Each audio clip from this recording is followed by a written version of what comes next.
pas attendre de trépas pour s'atteler à la tâche. Chance. La vision fut si réaliste que je crus un instant la nouvelle venue physiquement là, à mes côtés, en chair et en os. De rats et quand les encourager. Mais son intuition aiguisée fit qu'elle n'en crut, bien entendu, pas un seul mot.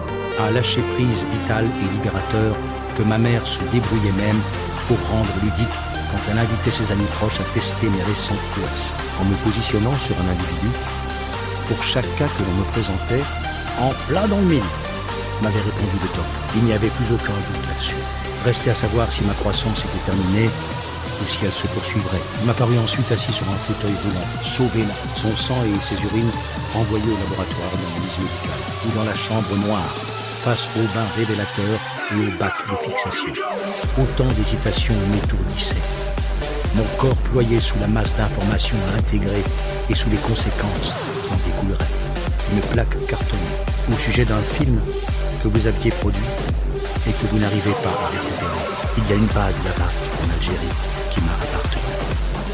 Cette manière brutale d'affronter son destin, les visites étaient permises, enfin, surtout pour lui, à rasoir, ballot et dénué d'intérêt, avait été racheté par l'éducation nationale après la Seconde Guerre mondiale, avant d'être réhabilité en salle de cours. René, le tirage au sort m'avait attribué un extrait de Madame Bovary, comme si chaque existence pouvait se raconter en chanson, car le drame aurait très bien pu sonner ma dernière heure.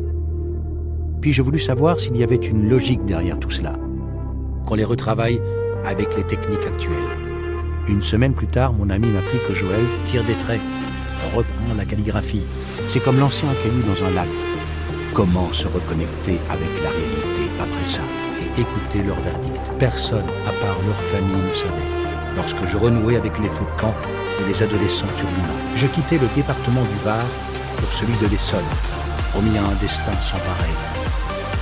Ce n'est pas faute d'avoir été prévu pour reprendre le terme d'Alfred Tomati. Combien de fois n'ai-je pas entendu, désireux de s'acquitter de sa tâche, à l'image de notre premier rendez-vous manqué. Je marche. Mon système nerveux libéra de l'adrénaline et du cortisol. Ma pression artérielle augmenta, mon rythme cardiaque s'affola, martelant ma poitrine et résolvant des équations jusqu'alors inextricables. Et pour cause, de transcrire mes souvenirs, elle dans le Var, à 20 minutes de chez nous. Mais ma vie n'est pas celle de tous les hommes. La contribution que j'apportais, si minime soit-elle, m'épanouissait. Le contact avec les enfants me passionnait chaque jour davantage. Il me donna l'impression d'être un ami de longue date, garde-fou et protecteur. Chaque fois que je suis chez moi et que la coupole étoilée s'apprête à me livrer une information, parce qu'il est des matins qui ressemblent au premier matin du monde, que je n'aurai pas à m'en soucier. Et cette promesse d'une vie normale finit par me convaincre d'avoir pris la bonne décision. Et ses prénoms ?